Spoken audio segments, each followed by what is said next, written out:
Hi guys, how's it going? I'm back with another retrospective review, and today I'm going to be looking at a game called Kid Icarus and Myths and Monsters for the Nintendo Game Boy. Now, I first got to play this game in my teenage years. I used to go to swap shops all the time and swap games for other games, so we had quite a rich and varied history with Nintendo's handheld. Now, the internet was quite early, not everybody had it. I certainly didn't have it at the time. It wasn't really that readily available, so I didn't really know what a good game was and could only really rely on sort of magazines at the time, such as, I believe it was the official Nintendo magazine and also Games Master being some of my favourites. So most of my game swaps were actually done blindly, but you go to these shops and you could only really swap a good game for a good game. So I went in, swapped my game, I took it home and was absolutely blown away by just the way it played, how it had a different style, and it sort of got me deeper and deeper into the world of Pit and his battle against the evil Orcos. Now, having come from many platform games and having played a ton of them, sort of like Kirby's Adventure and pretty much almost every Mario Brothers game, I was just used to going from A to B, not even thinking about what I was doing and destroying enemies. But that's when I realised that this game is different. So you see, this game has you having to think about everything that you have to do, because it's not just a case of getting from A to B and then moving on. You have to power up Pit, the main character, in order to take on Orcos in a final climactic confrontation. So in many ways it fuses Zelda with Metroid and platform action, and levels kind of move up and down, left and right, and kind of certain sections repeat as well. I wasn't really used to that kind of gameplay before, but you know, even as a kid, even though it beat me, I persevered and was able to complete it, and I had such a blast with the game, and it just fills me with a lot of happiness and memories to this very day. So, having acquired it from eBay a few years ago, it's time to put this little guy back into the Nintendo Game Boy, or in this case, the Super Game Boy, and see if it still indeed does hold up. So, here we go guys, let's do it. Let's review Kid Icarus and Myths and Monsters for the Nintendo Game Boy. What you get when you take a well-established platform formula, adding the ability to go not just left and right, but up, down, horizontally and vertically, and then you fuse it together with some RPG elements, you get Kid Icarus of Myths and Monsters for the Nintendo Game Boy. The sequel to Kid Icarus on the Nintendo Entertainment System, one of the most underrated stars of the 8-bit era, returns to try and save Angel Land from the evil Orcos, who, like other villains before him, he's using the old kidnapping plot. He has taken the beautiful goddess Palutena, and rather than offer up a ransom for her safe return, he plans to keep her and turn Angel Land into chaos and rain evil down from the skies. Luckily, before all this occurred, Palutena foresaw all this in a dream, and she quickly chose the Angel Pit to hunt for the 3 sacred treasures. Without these sacred items, the demon cannot be defeated, and so Pit must prove himself worthy of being able to wield these 3 necessary treasures. With no time to waste or even get Palutena's pictures on milk cartons, he must hit the ground running and must also ensure he trains intensely in order to be as powerful as possible to restore order and peace to his world. Gameplay. Developed by Nintendo and released in 1991, Kid Icarus of Myths and Monsters sees you play as Angel Pit, who's been tasked with going through 3 areas of Angel Land to prove himself worthy of facing Orcos and rescuing Palutena. Anyone thinking that this is a straightforward platform game will be very surprised. It is a platform game with a difference. You see, this game does what every great platform game does. You control your protagonists and try and get them from A to B. Move on, rinse and repeat. However, where this game differs from the rest is the fact that just doing this is not enough. It's a strategy game, with some RPG elements and platforming sprinkled into the mix. Whilst you can control Pit and take him anywhere on a level using his trusty bow and arrow to destroy the many regenerating enemies that block his path, you also have to grind and kill as many as possible to level Pit's health bar up. You must also visit various doors that are spread out on every level to buy items, train to help Pit level up or to acquire new weaponry, and work your socks off to visit shops and stock up on health and weapons to win the day. You see, whilst this game doesn't hold your hand or tell you where to go, you have to play this game differently than you would say Super Mario Brothers. The game keeps track of how many enemies have been defeated at the end of the level, and you need to defeat as many as you can, as early on as you can, in order to make Pit stronger.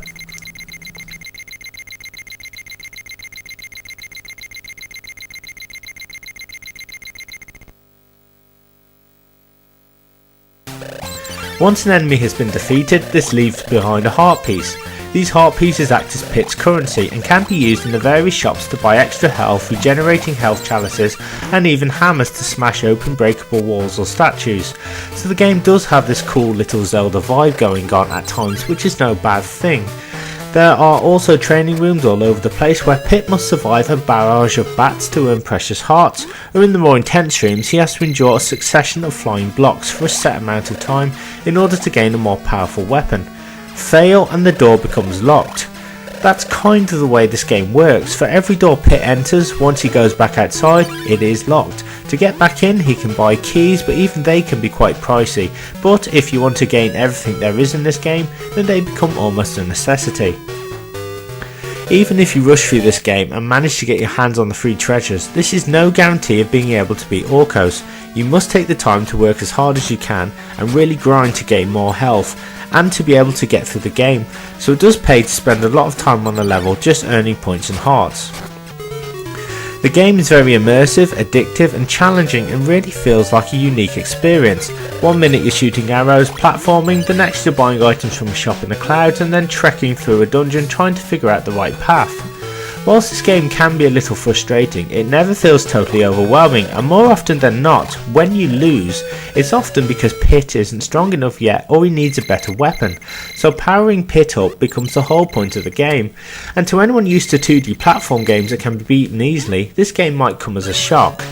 There are essentially 3 sections that Pit must trek through, and each level comprising them is a little more challenging than the last, with some taking Pit up and across to others which follow a slightly more linear path. At the end of each section's levels is a dungeon that must be navigated and beaten to get your hands on one of the 3 sacred treasures. The dungeons are thankfully a little more logical than some of the levels you have faced. In fact, in order to get to the boss on these dungeons, Pit has to be turned into an eggplant of all things by a strange creature in order to get through a space that Pit in angel form cannot ordinarily go through. It's a very unusual gimmick, and once you have found the right path, you can then find a nurse who will lift your curse, leaving Pit free to progress further.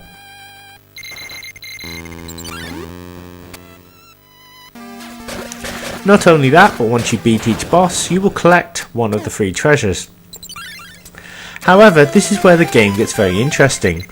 Earlier I mentioned that you must grind and defeat tons of enemies to power up Pit's life bar and make him stronger. The sooner you do this, the better. Trust me, it's better to keep defeating tons of snakes and baddies to get lots of hearts, as this ensures that Pit gets the right amount of points on each level. The game keeps track of how many enemies you defeat and gives you a total at the end of each level. If you have defeated enough enemies, then every 2 levels Pit's life bar increases by 1. So again, it is imperative to get Pit powered up as early as you can. Now here's the interesting part. If you manage to get all 3 treasures and you haven't grinded it or trained enough, then Palutena won't deem you worthy to wield all the treasures. It's not like the game ends, but you may get to have 1 or 2 if you're lucky. Unfortunately, without all 3, the final level becomes much tougher and it's near impossible to beat Orcos without Pit being fully powered up. Think of it like the Rocky movies and the amount of training he did to step in the ring. You must take your gaming digits to the gym and get as many hearts as you can. This will easily ensure you can beat the game. This I think will be a hard fact for newcomers to understand and may cause some frustration. I do admit it's very tempting to just blast your way through it like your typical platform game, as it can become very boring having to grind for hearts. But without the necessary training, Pit will last about as long as Apollo Creed did in Rocky IV against Ivan Drago. Since your hearts are your currency, I would use them to buy health bottles, a barrel and lots of hammers, as many of the stages have hidden doors and secrets to discover. Pit controls perfectly, and it's a lot of fun jumping around from each level and progressing upwards or in different directions to try and reach the end, which is usually high up in the clouds. This game also allows you to backtrack, which is pretty cool because there are a ton of secrets to be found if you know where to look. There's hidden spots which regenerate Pit's health, hidden secret rooms and also health pickups scattered in each level. The game also rewards exploration and the player often, but also emphasises that for the most part you have to work hard for the rewards. Playing the game and seeing Pit progress from only being able to take a few hits to being able to sustain more damage, whilst also dishing out punishment with more powerful weaponry, is an amazing experience and one which takes you on a journey where perseverance and patience are needed to accomplish this feat. So it's quite clear from the outset that this game is different in the way that, while it gives you plenty of challenge, it never really holds your hand throughout. The success of Pit's quest really depends on you, the player. Whilst most games reward you at specific points, this one rewards you depending on certain factors, which I found to be a very cool concept. Video game presentation. The graphics are large and chunky, and Pit is very well animated, detailed and controls beautifully. Each section of the game is very imaginative, with Pit having to ascend or descend in order to defeat certain enemies or even doors that are at first out of reach. There are a whole host of enemies to fight, and they all look great and show off some impressive sprites for the 8-bit Game Boy.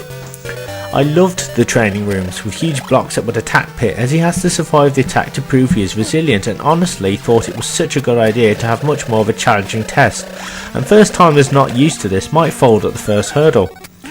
I particularly enjoyed the various simple shops that were in the game and the dungeon backgrounds and look of some of the different types of baddies in there. This game has many foes to destroy, and the best part, they all regenerate, so you can grind till the cows come home, and the more you do this, the better off Pit will be. A standout scene for me was when I finally leveled Pit up to maximum, and the little cutscene in which he gained the 3 treasures was just badass.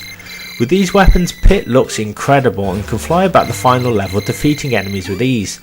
Honestly, it becomes a sheer joy watching Pit become more and more powerful as he works his way across Angel Land, and when he fires his weapons, everyone knows it. I loved how this game had lots of hidden doors to find and secret chalices that were a pleasure to see and discover. Even the opening title screen is epic and feels like a huge blockbuster adventure. I will say that occasionally the game does slow down and flicker if there is too much on screen, particularly on the very last level. To be honest, this doesn't really impede the game much and is somewhat unavoidable in a game of this style, particularly in how the levels were built and regenerating enemy patterns. Graphically, it's way up there as one of the best looking Game Boy games around, and I didn't have any problems with it. From the opening first level to the climactic final boss, everything looks as it should, and Nintendo have done a sterling job. There's even some humour thrown in, with Death making an appearance occasionally where you can take him down. In some rooms there are multiple pots with question marks on them, and if you break them in the right combination you get a prize, fail and you end up with nothing and even lose a few hearts. I really can't believe how good Kid Icarus and Myths and Monsters is graphically. It is among some of the best Game Boy graphics I've ever seen in my life. The graphics are really large and chunky, and you can pretty much see what everything is, and it's a very ambitious game with a very strange sort of level structure with sections repeating. So in other words, if you see a door on the left hand side, then if you carry on right, then it will appear on the right hand side. So it gives you sort of ample opportunity to strategize your way through each level, trying to plot your best route. And also, one thing I did learn that was, unlike the NES original, when you fell down you would die. Well, in this game, if you fall down, you simply fall down to the bottom. If there are spikes there, you might take a few hits, but ordinarily you can just climb your way back up again, which I thought was a really nice touch. So you'll be moving left, right, up and down in all directions, finding shops, getting keys, grabbing weapons, uncovering different bonus rooms, until finally you meet the man himself, who I guess kind of is like the devil, Orcos, for a final climatic showdown. Video game bosses. Kid Icarus of Myths and Monsters has a total of 4 bosses to take down. Each of the first 3 bosses lurk in 3 dungeons that Pit has to traverse and overcome to gain an audience with, and hopefully defeat to get the 3 sacred treasures. The first boss, in my humble opinion, is the hardest. It's the Minotaur, and this half man half horse is a fire starter, a twisted fire starter. Pit, even with as much levelling up as he can, isn't quite as powerful enough to just spam him, so you have to carefully avoid his juggling fireballs and watch out for his crazy teleport move. Once he activates this, he randomly moves either higher or lower on one of the platforms in the air and starts producing more flames. If he goes higher, then the flames have a massive range and will more than likely cause you severe damage. Although I did find my pain, I did manage to avoid some of his onslaught and just patiently kept hitting him with arrows progressively until he finally went down. Whatever you do, don't go in all guns blazing, as he will destroy you quite quickly, and having to be propelled back to the start of the dungeon can be soul destroying. I'll be honest with you, the second boss and third boss are particularly easy and you can just shoot them a ton of times. They do tend to fly towards you and once again seem to love engaging in fire.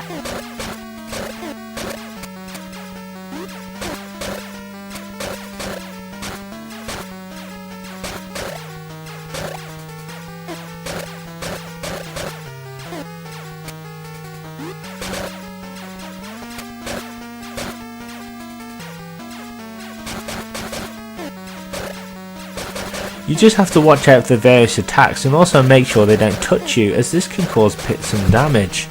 Honestly, there's really not a lot to say. These bosses are way easier than the first boss, which I find a little bit strange. Final level and video game ending. Once Pit has beaten the final dungeon and beaten the flying snake boss, then he is instantly taken to Palutena's room, and it's here that she judges your progress and whether you have worked hard enough to be worthy enough to wield all 3 treasures.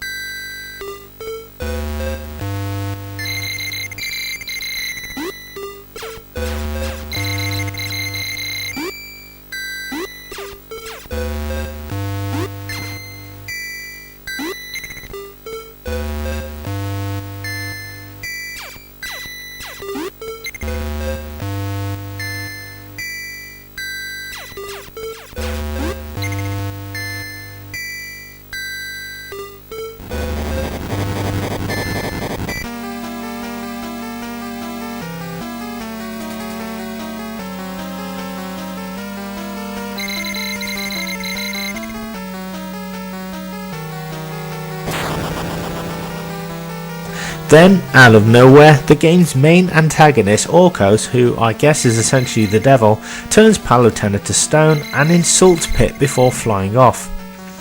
Pit must then work his way through a chaotic final level which features all manner of enemies coming at him thick and fast for a last ditch attack to stop him getting to Icarus.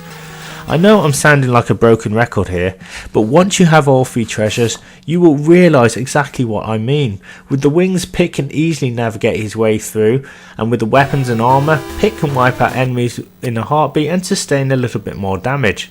Without any of these, he would really struggle. After much flying, you will reach the end of level door. Upon entering, you must immediately fight Icarus. Now his first form is very intimidating. He immediately starts to follow Pit, and if he makes contact, poor Pit loses energy. The fiend will occasionally take to the sky and throw what can only be described as spiked projectiles at our hero, which will do him even more damage if they make contact. It's safe to say that he can knock Pit around like a ragdoll, and his pattern can seem overwhelming at first.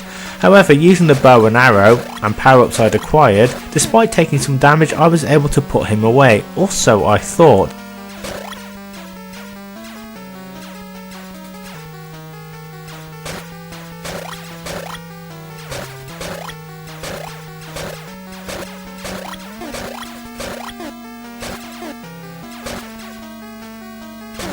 After beating Icarus' first form, he then grows absolutely gigantic and throws a succession of bats, spikes and arrows at our protagonist. Icarus clearly means business, and the only way to win is to try and avoid his projectiles. Ensure you have enough health bottles, and when he shows his ugly mug, blast him in the face. It can be quite a long and tense fight, but patience is key here. Stay calm and keep rinsing and repeating. Even if you do take a few hits, your arrows will deal him serious damage if you have the maximum strength and bow. Before long, Icarus disintegrates, or at least the top half of him does, and Palutena is freed from his evil spell.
Now that peace has been restored to Angel Land, Pit ascends the clouds in a stunning end sequence which really tops this game off and does it justice. Now, with this game deviating from what platform veterans may be used to, is there enough substance in Kid Icarus here to keep you playing? It's time to find out in the good and bad video games good stuff and bad stuff sections and see if this game is truly an angel's delight or indeed the devil's dandruff. Video game good stuff. The game rewards you often, especially if you work hard to get leveled up early, and with the game having quite a few training rooms scattered across each level, you have plenty of opportunities to do so. As you progress through the game, Pit gets stronger with the ability to wield some awesome weaponry. He can acquire weapons from shops, earn them from enduring some harsh training, and also he gets a strength upgrade for free if he visits certain rooms on each level, meaning that his arrows will do slightly more damage each time. The game is fun, challenging and engrossing, and the small RPG-like structure to the game makes it feel unique, offering much more scope for the player, making the game look and feel unlike anything they have ever played before.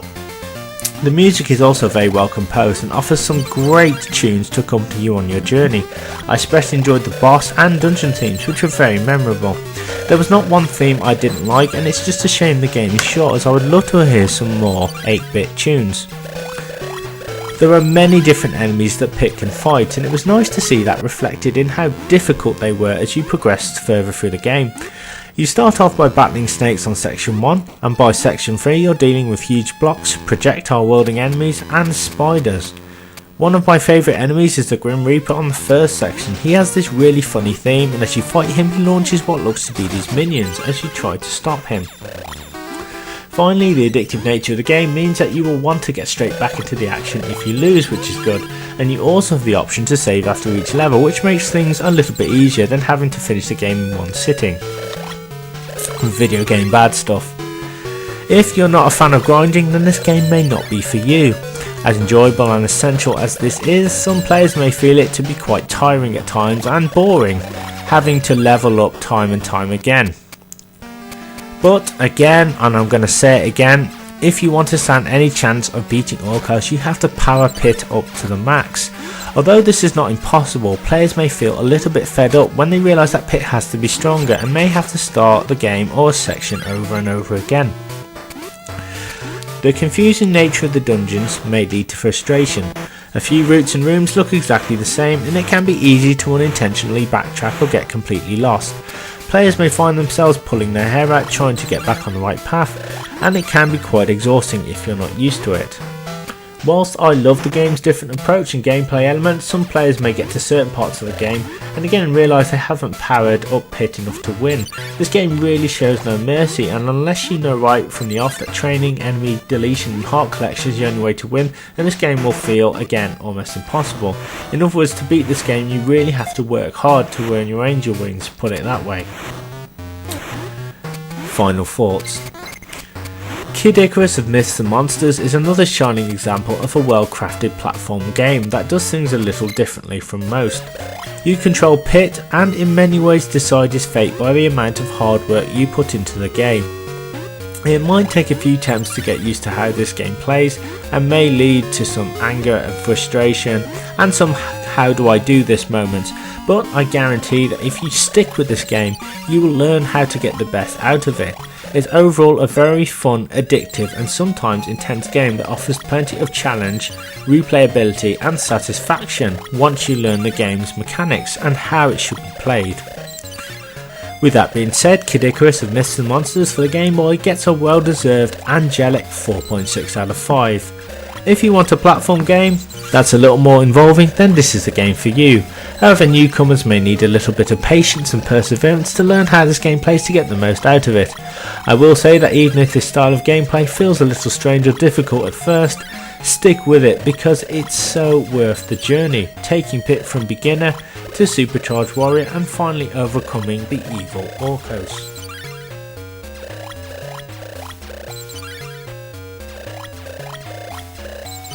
So there you go guys, that is Kid Icarus and Myths and Monsters for the Nintendo Game Boy. I really hope you enjoyed my retrospective review, and I highly recommend this game if you've not played it. As I mentioned time and time again in this review, it is kind of a strange game in that you can't go from A to B and does require a lot of thought and strategy. But if you can learn how this game works, then this game will really open up for you and you will gain much enjoyment from it.